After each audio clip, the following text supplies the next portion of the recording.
지우는 아침 6시 알람이 울리기 전에 눈을 떴습니다. 매일 같은 시간에 일어나는 습관이 몸에 밴 탓이죠. 옆에서는 아내 은지가 아직 새근새근 숨소리를 내며 자고 있었어요. 지우는 조용히 일어나 아침 준비를 시작했습니다. 커피 한 잔 내리고 간단한 아침 식사를 차리는 동안 은지도 일어났어요. 아침이네 벌써 지우나 오늘도 일찍 일어났구나. 은지는 눈을 비비며 주방으로 나왔습니다. 검은 머리카락이 부스스 일어난 모습이 귀여웠어요. 지우는 아내를 보며 미소 지었죠. 난 오늘도 평소처럼 6시 반에 일어났어. 당신이 피곤해 보여서 깨우지 않았어. 지우는 토스트와 스크램블 에그를 테이블 위에 올려놓았습니다. 평범한 아침이었어요. 중소기업에 다니는 35살 남편과 전업주부인 32살 아내의 일상이었죠. 지우는 넥타이를 매면서 은지에게 물었습니다. 오늘 뭐 계획 있어? 은지는 커피를 한 모금 마시고 대답했어요. 응, 오늘부터 등산 모임에 나가보려고 해. 요즘 건강이 좀 걱정되더라고. 적당한 운동을 시작해야겠다고 생각했지. 지우는 아내의 말에 고개를 끄덕였습니다. 은지가 항상 건강에 관심이 많았다는 걸 알고 있었어요. 최근에는 특히 체력 관리에 신경 쓰는 모습이 보였죠. 좋은 생각이야. 건강이 최고니까 등산은 어디로 간대? 북한산이야. 직장 동료가 소개해준 모임인데 초보자 코스로 시작한대. 오늘은 가볍게 입문 코스만 오른대. 지우는 출근 준비를 마치고 아내에게 작별 인사를 했습니다. 평소처럼 이마에 가볍게 키스하고 현관문을 나섰어요. 매일 반복되는 일상이었지만 그 안에서 소소한 행복을 느끼며 살았죠. 지우는 오늘도 열심히 일하고 저녁에는 아내와 함께 평온한 시간을 보낼 생각에 미소 지었습니다. 그날 저녁 지훈이 퇴근했을 때 은지는 상기된 얼굴로 등산 이야기를 들려주었어요. 처음 가본 등산이 생각보다 재미있었다고 했죠. 신선한 공기와 자연, 경관이 너무 좋았다며 다음 주에도 꼭 가고 싶다고 했습니다. 지우는 아내가 새로운 취미를 찾아 기뻐하는 모습을 보며 흐뭇했어요. 은지의 건강도 챙겨지고 활력도 생기는 것 같아 좋았죠. 주말마다 등산을 다녀오는 일이 은지의 새로운 일과가 되었습니다. 처음에는 오전에만 다녀오던 등산이 점차 하루 종일 이어지는 일정으로 바뀌어 갔어요.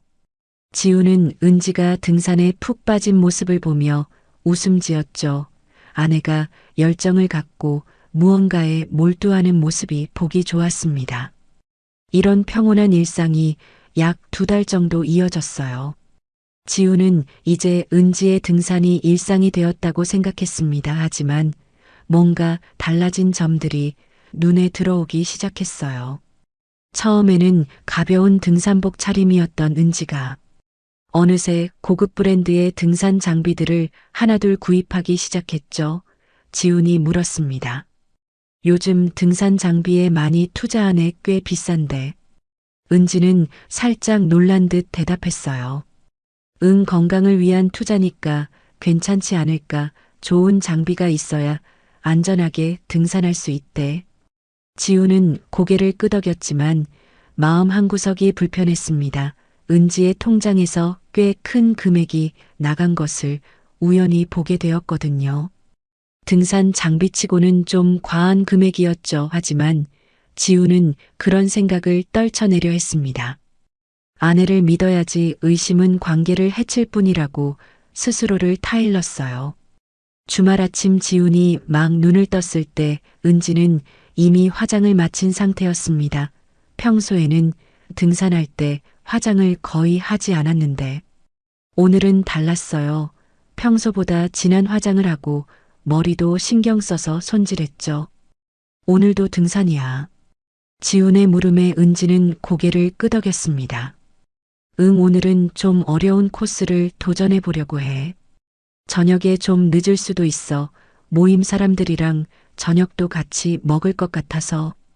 지우는 아내의 말에 순순히 고개를 끄덕였지만 갑자기 의문이 들었어요. 어려운 코스에 도전한다면서 왜 이렇게 화장을 공들여 하는 걸까? 등산하면 땀으로 다 번져버릴 텐데 말이죠. 하지만 지우는 그런 생각을 입 밖으로 꺼내지 않았습니다. 그날 저녁 지우는 집에서 혼자 저녁을 먹었어요. 은지에게 몇 번 연락을 시도했지만 통화가 되지 않았죠. 밤 10시가 넘어서야 은지로부터 문자 한 통이 왔습니다. 산에서 내려오는데 생각보다 늦었어. 모임 사람들이랑 식사하고 있어. 곧 들어갈게. 지우는 답장을 보냈어요. 알았어. 너무 늦지 말고 조심해서 들어와. 결국 은지는 밤 11시가 넘어서야 집에 돌아왔습니다. 살짝 술 냄새가 났어요. 지훈이 물었죠. 많이 마셨어. 은지는 고개를 저었습니다. 아니, 한두 잔 정도 산행하고 피로해서 다들 가볍게 마신 거야. 지훈은 더 묻지 않았어요. 하지만 마음 한구석이 계속 불편했죠. 등산을 마치고 술까지 마시면 꽤 피곤할 텐데. 은지는 오히려 생기 있어 보였습니다. 시간이 지날수록 은지의 등산 시간은 점점 길어졌어요. 처음에는 오후에 돌아오던 것이 저녁 시간을 넘기더니 이제는 밤 늦게까지 이어지는 일이 잦아졌습니다. 지우는 불안감을 떨칠 수 없었어요. 은지의 핸드폰을 몰래 확인하고 싶은 충동이 들었지만 그렇게 하면 신뢰가 깨질 거라는 생각에 참았죠. 하지만 의심은 점점 커져갔습니다. 주중 어느 날 저녁 지우는 회사 일을 일찍 마치고 집으로 돌아왔습니다. 예고 없이 일찍 퇴근한 날이었어요. 현관문을 열고 들어가자 은지가 전화 통화하는 소리가 들렸죠. 지우는 무심코 귀를 기울였습니다. 이번 주말에도 갈 수 있을 것 같아. 내 남편은 의심 안 하고 신용해 주니까 걱정 없어.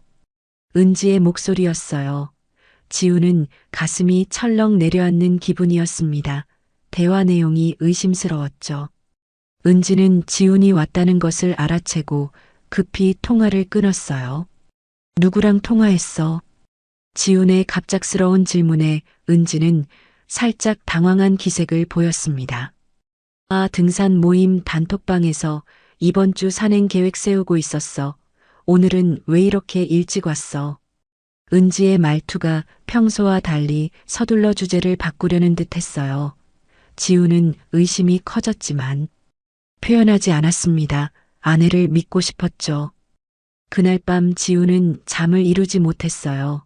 은지의 통화 내용이 계속 머릿속에서 맴돌았습니다. 남편은 의심 안 한다는 말이 자꾸 신경 쓰였죠. 무슨 의미일까? 단순히 등산에 관한 이야기였을까? 아니면 다른 의미가 있는 걸까? 지우는 이런저런 생각에 뒤척이다 새벽녘에야 겨우 잠이 들었습니다. 주말이 되자 은지는 아침 일찍부터 등산 준비를 했어요. 평소보다 더 신경 써서 옷을 골랐고 화장도 꼼꼼히 했습니다. 지우는 그런 은지를 관찰하며 물었죠. 요즘 등산 갈 때마다 왜 이렇게 화장을 진하게 해? 땀 흘리면 다 지워질 텐데. 은지는 잠시 손을 멈추더니 대답했어요. 요즘 등산 후에 단체 사진 많이 찍어서 그래. 사진 찍을 때 얼굴이 안 좋아 보이면 좀 그렇잖아. 지우는 더 말하지 않았습니다. 은지의 설명이 합리적으로 들렸지만 마음에는 여전히 의심이 자리 잡고 있었어요. 그래도 지우는 아직 은지를 믿고 싶었죠. 평소처럼 은지는 등산 가방을 메고 집을 나섰습니다. 지우는 창밖으로 은지가 나가는 모습을 지켜보았어요. 그런데 건물 앞에서 은지가 탄 차는 등산 모임차가 아닌 낯선 승용차였습니다. 운전석에는 남자가 앉아 있었죠. 지우는 심장이 빠르게 뛰는 것을 느꼈어요. 불길한 예감이 들었지만 착각일 수도 있다고 스스로를 달랬습니다. 그날 오후 지우는 은지에게 몇 차례 연락을 시도했지만 받지 않았어요. 문자를 보내도 읽은 흔적만 있을 뿐 답장이 없었죠. 저녁이 되어서야 은지로부터 문자가 왔습니다. 오늘은 산행 후에 온천에 들르기로 했어. 핸드폰을 락커에 두고 있어서 연락 못 받았어. 밤에 늦게 들어갈 것 같아 기다리지 말고 먼저 자. 지우는 이제 더 이상 참을 수 없었습니다. 온천이라니 아침에 본 낯선 남자는 누구였을까? 의심이 확신으로 바뀌어가는 느낌이었어요. 지우는 결심했죠. 다음 주말에는 은지의 뒤를 밟아보기로 했습니다. 일주일이 빠르게 지나갔습니다. 지우는 은지의 행동을 더 주의 깊게 관찰했어요. 평일에도 등산 모임 사람들과 저녁 약속이 있다며 늦게 들어오는 날이 있었죠. 전화를 걸면 시끄러운 배경음이 들렸는데 산에서 내려와 식사 중이라고 했습니다. 지우는 그런 말을 들을 때마다 가슴이 아팠어요. 진실을 알고 싶으면서도 두려웠죠. 주말 아침이 밝았습니다. 이번에는 지훈이 일부러 먼저 일어나 출근 준비를 하는 척했어요. 은지가 물었죠. 오늘은 토요일인데 회사가. 지훈은 준비된 답변을 했습니다. 응, 급한 프로젝트가 있어서 오전에만 잠깐 나가려고. 당신은 오늘도 등산 가. 은지는 고개를 끄덕였어요.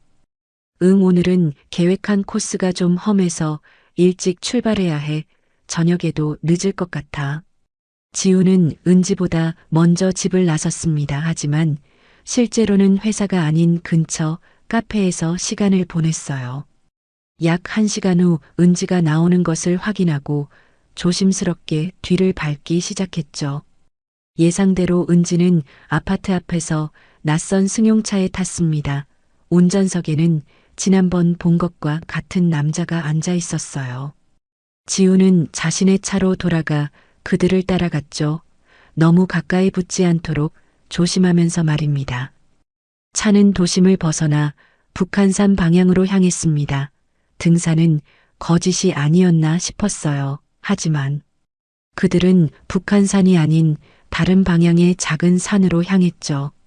주차장에 차를 세운 두 사람은 가벼운 등산복 차림으로 산책로를 따라 올라갔습니다. 지우는 적당한 거리를 유지하며 그들을 따라갔어요. 모자를 눌러쓰고 선글라스를 껴서 혹시 은지가 뒤돌아보더라도 알아보지 못하게 했죠. 두 사람은 다른 등산객들과 달리 한적한 오솔길로 접어들었습니다. 그들은 가끔 멈춰 서서 이야기를 나누고 웃었어요. 지우는 그들의 모습을 볼 때마다 가슴이 조여드는 느낌이었습니다. 2시간 정도 산책로를 오르내린 두 사람은 다시 주차장으로 돌아왔어요. 지우는 그들보다 조금 먼저 내려와 차 안에서 지켜보고 있었죠. 은지와 남자는 차에 탄 후 다시 도로로 나왔습니다. 지우는 계속해서 그들의 뒤를 밟았어요. 차는 도심으로 돌아오는 대신 반대 방향의 외곽 지역으로 향했습니다. 한적한 도로를 따라 약 20분을 달린 끝에 그들은 작은 골목길로 접어들었어요. 사람들의 눈에 잘 띄지 않는 곳에 위치한 모텔 앞에 차를 세웠죠.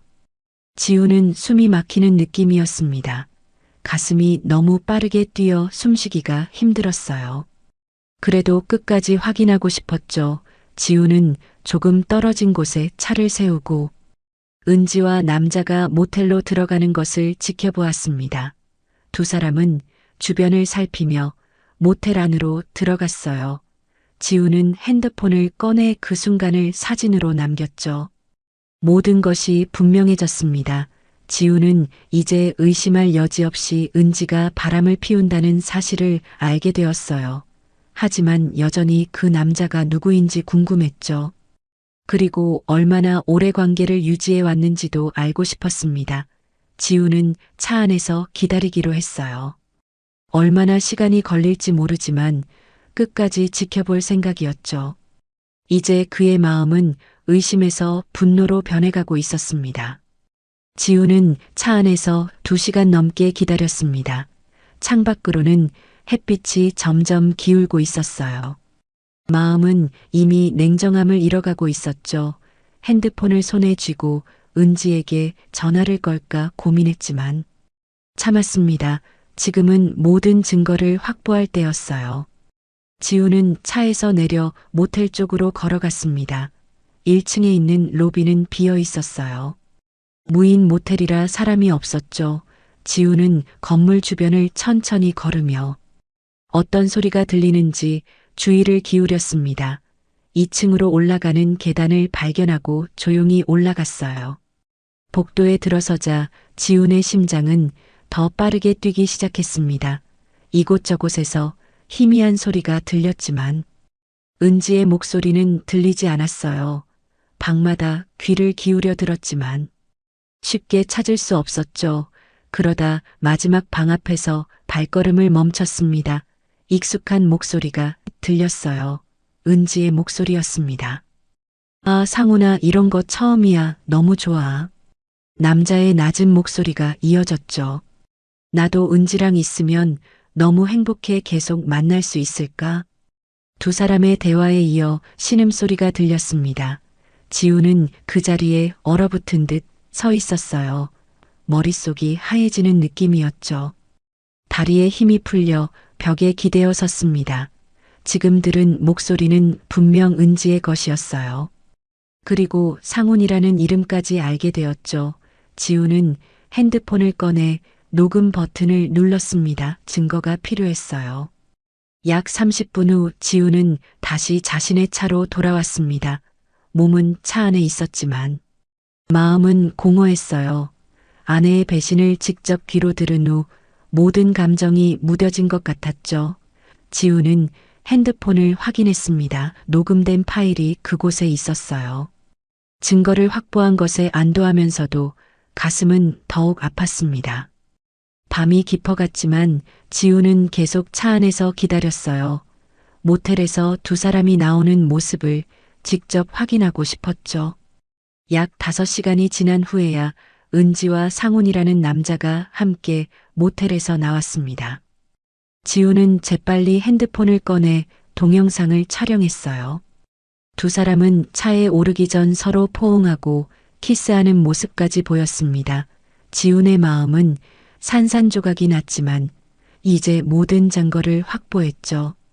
차가 떠난 후에도 지훈은 한동안 그 자리에 앉아 있었습니다. 머릿속은 복잡했어요. 어떻게 이 상황을 받아들여야 할지 혼란스러웠죠. 은지와 결혼한 지 3년이 넘었습니다. 행복한 결혼 생활이라고 생각했어요. 언제부터 은지가 다른 남자를 만나기 시작했을까? 상훈이라는 사람은 누구일까? 그런 생각들이 머릿속을 맴돌았습니다. 집으로 돌아가는 길 내내 지우는 어떻게 대처해야 할지 고민했어요. 당장 집으로 가서 은지에게 모든 것을 물어볼까? 아니면 냉정하게 법적인 대응을 준비할까? 머릿속은 혼란스러웠지만 한 가지는 분명했습니다. 더 이상 예전의 관계로 돌아갈 수 없다는 사실이었어요. 신뢰는 이미 완전히 깨져버렸고 지훈의 마음에는 분노와 배신감만 남았죠. 지훈은 집으로 향하는 대신 근처 호텔을 찾았습니다. 오늘 밤은 혼자 있으며 생각을 정리하고 싶었어요.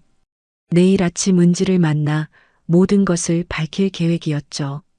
다음 날 아침 지훈은 호텔에서 일어났습니다. 밤새 제대로 잠을 이루지 못했어요.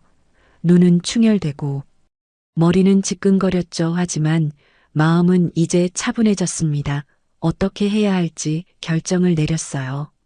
지우는 증거들을 다시 한번 확인했습니다. 모텔에 들어가는 사진 신음소리가 담긴 녹음 파일, 그리고 모텔에서 나오며 키스하는 동영상까지 모든 것이 명확했어요. 더 이상의 의심이나 변명의 여지가 없었죠. 은지에게 문자를 보냈습니다.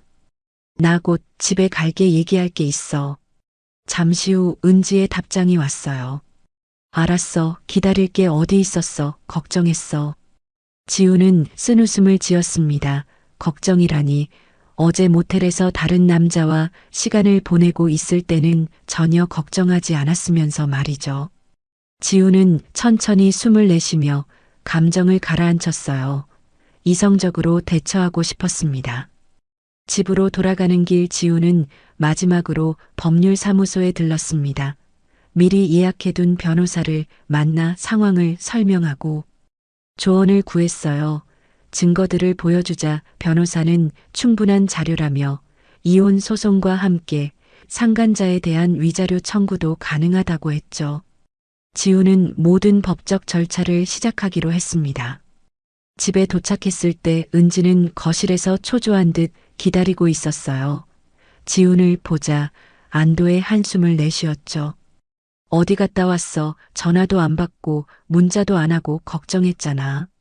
지훈은 아무 말 없이 가방에서 노트북을 꺼냈습니다. 화면을 열고 사진과 동영상을 띄웠어요. 그리고 은지 앞에 놓았죠. 설명할 거 있어.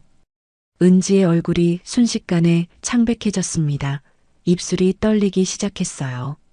화면 속에는 그녀가 상훈과 함께 모텔에 들어가는 모습과 나오는 모습이 담겨 있었죠. 지우는 녹음 파일도 재생했습니다. 신음소리와 대화가 명확하게 들렸어요. 은지는 말문이 막힌 듯 아무 말도 하지 못했습니다. 몇 초간 침묵이 이어졌죠. 마침내 은지가 떨리는 목소리로 말했어요. 이건 그냥 일시적인 실수야. 나도 왜 그랬는지 모르겠어. 지훈아, 우리 다시 시작할 수 있어. 제발. 지훈은 고개를 저었습니다. 눈물이 맺혔지만 꾹 참았어요. 실수가 아니야. 넌 계획적으로 날 속였어. 매주 등산 핑계로 그 남자를 만났지. 그리고 그건 한 번이 아니라 계속된 일이었어. 은지는 눈물을 흘리며 지훈에게 다가왔습니다. 그의 손을 잡으려 했지만 지훈은 물러섰어요. 제발 한 번만 용서해줘. 다시는 이런 일 없을 거야. 난 정말 널 사랑해. 지훈은 냉정하게 대답했습니다. 사랑이라고 우리가 결혼한 지 3년 동안 넌 얼마나 오래 날 속여왔어. 그 상훈이란 남자는 누구야? 은지는 흐느끼며 대답했어요. 이전 직장 동료야. 6달 전에 우연히 만났는데 그냥 실수로 이어졌어. 정말 용서해줘. 6달이나 됐다는 말에 지우는 가슴이 무너지는 것 같았습니다. 반년 동안 계속 속아왔다니 말이 되지 않았어요. 지우는 깊은 한숨을 내쉬며 말했죠. 이미 끝났어. 난 변호사도 만났고 이혼 소송을 준비하고 있어. 내 불륜 상대에게도 위자료 청구할 거야. 은지는 무릎을 꿇고 울었습니다. 그럴 수 없어. 지훈아, 제발. 하지만 지훈의 결심은 확고했어요. 가방을 들고 방으로 향했죠. 필요한 물건들을 챙기기 시작했습니다. 당분간은 친구 집에서 지낼 생각이었어요. 은지는 계속해서 매달렸지만 지훈은 더 이상 마음이 움직이지 않았습니다. 우리가 함께 보낸 시간은 뭐였어? 지훈이 물었어요. 그 모든 날들이 거짓이었던 거야. 은지는 대답하지 못했습니다. 그저 계속 용서해달라는 말만 반복했어요. 지훈은 짐을 다 챙긴 후 현관으로 향했죠. 은지가 그의 팔을 붙잡았습니다. 제발 가지 마. 우리 다시 시작할 수 있어. 상담도 받고 노력할게. 지훈은 고개를 저었어요. 이제 믿음이 완전히 깨졌어. 다시 시작할 수 없어. 변호사가 곧 연락할 거야. 문을 닫고 나오자 지훈은 깊은 한숨을 내쉬었습니다. 3년간의 결혼 생활이 이렇게 끝날이라고는 상상도 못했어요. 집을 나서는 발걸음이 무거웠지만 돌아갈 수는 없었죠. 지훈은 친구에게 전화를 걸어 상황을 설명하고 잠시 머물 수 있는지 물었습니다. 다행히 친구는 흔쾌히 승낙했어요. 다음 날 아침 지훈은 회사에 휴가를 냈습니다. 정신적 충격으로 일에 집중할 수 없었어요. 변호사 사무실을 다시 방문해서 필요한 서류들을 준비했죠. 증거 자료들을 정리하고 이혼 소송을 본격적으로 시작했습니다. 상간자인 상훈에게도 위자료 청구 소송을 제기했어요. 일주일이 지난 후 지훈은 은지에게서 온 수십 통의 문자와 부재중 전화를 무시한 채 새로운 원룸을 구했습니다. 작지만 혼자 지내기에 충분한 공간이었어요. 변호사를 통해서만 은지와 소통했죠. 직접 대면하면 감정이 북받칠 것 같았기 때문입니다. 그러던 어느 날 지훈의 회사로 상훈이 찾아왔습니다. 로비에서 기다리고 있다는 연락을 받고 지훈은 잠시 망설였어요. 만나야 할까? 하지만 결국 내려가기로 했죠. 상훈을 직접 만나고 싶은 마음도 있었습니다. 로비에 도착하자 지훈은 상훈을 바로 알아봤어요. 모텔에서 봤던 그 얼굴이었죠. 30대 초반으로 보이는 남자였습니다. 지훈을 보자 상훈은 긴장한 듯 자리에서 일어났어요. 처음 뵙겠습니다. 제가 상훈입니다. 지훈은 차갑게 대답했습니다. 무슨 볼일이지요? 상훈은 고개를 숙였어요. 먼저 정말 죄송합니다. 제가 한 행동에 대해 사과드리러 왔습니다. 그리고 소송을 취하해 주셨으면 합니다. 지훈은 비웃듯 웃었습니다. 사과요. 지금 와서 무슨 소용이 있죠? 이미 저와 은지의 관계는 돌이킬 수 없게 망가졌어요. 상훈은 계속해서 소송을 취하해 달라고 애원했습니다. 회사에 알려지면 자신의 경력에 치명적인 타격을 입을 거라고 했어요. 지훈은 단호하게 거절했죠. 당신이 내 아내와 바람을 피울 때는 그런 생각 안 했잖아요. 결과에 책임을 져야죠. 대화를 마친 지훈은 다시 사무실로 돌아왔습니다. 상훈과의 만남은 오히려 그의 결심을 더 굳게 했어요. 이제 뒤돌아보지 않겠다고 다짐했죠. 법적 절차는 천천히 진행되었습니다. 재판 날짜가 잡히고 증거 자료들이 검토되었어요.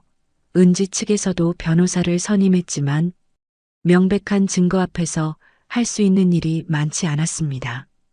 시간이 흐르면서 직장 동료들과 친구들에게도 상황이 알려지기 시작했어요.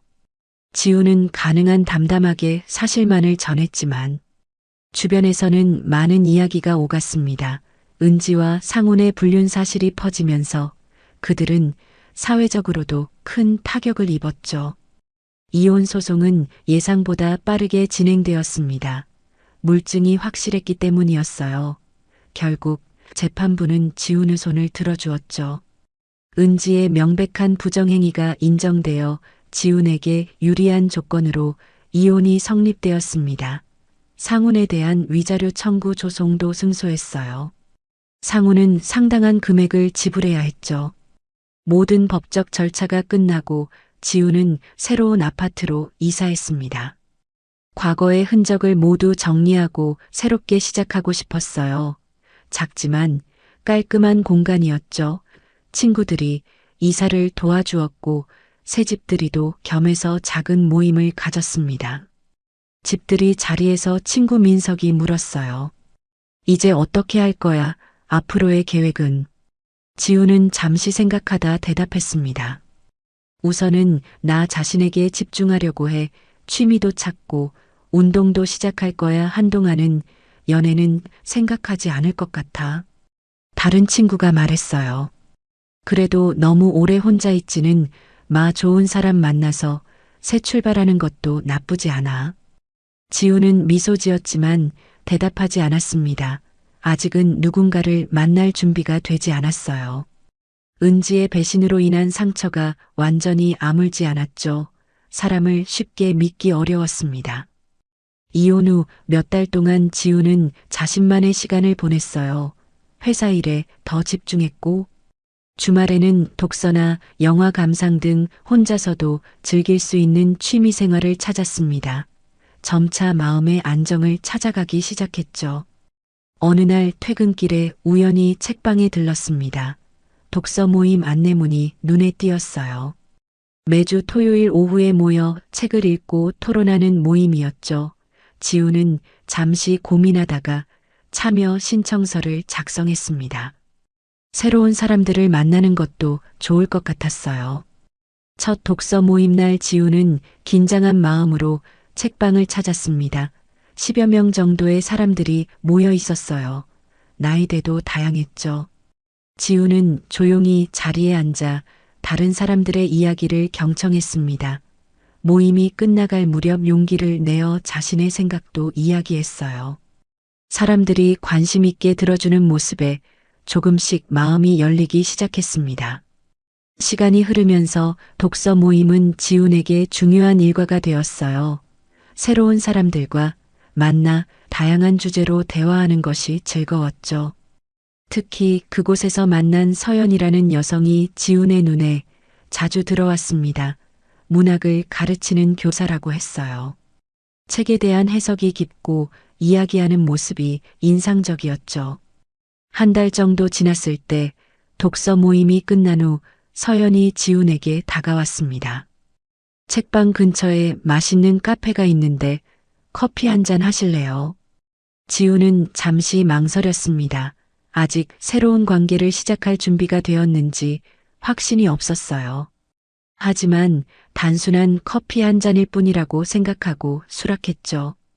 카페에서 두 사람은 책과 영화 그리고 각자의 일상에 대해 이야기를 나눴습니다.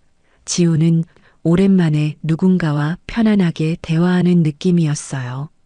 서연은 그의 이야기를 진심으로 듣고 공감해 주는 것 같았죠. 대화 도중 서연이 물었습니다. 혹시 주말에 미술관 전시회에 같이 가실래요? 혼자 가려고 했는데 같이 가면 더 좋을 것 같아서요. 지훈은 잠시 생각했습니다. 이것이 단순한 침묵인지 아니면 데이트 신청인지 명확하지 않았어요. 하지만 서연의 맑은 눈빛을 보며 용기를 냈죠. 좋아요, 같이 가요. 집으로 돌아오는 길에 지훈은 가슴이 가볍게 뛰는 것을 느꼈습니다. 오랜만에 느끼는 설렘이었어요.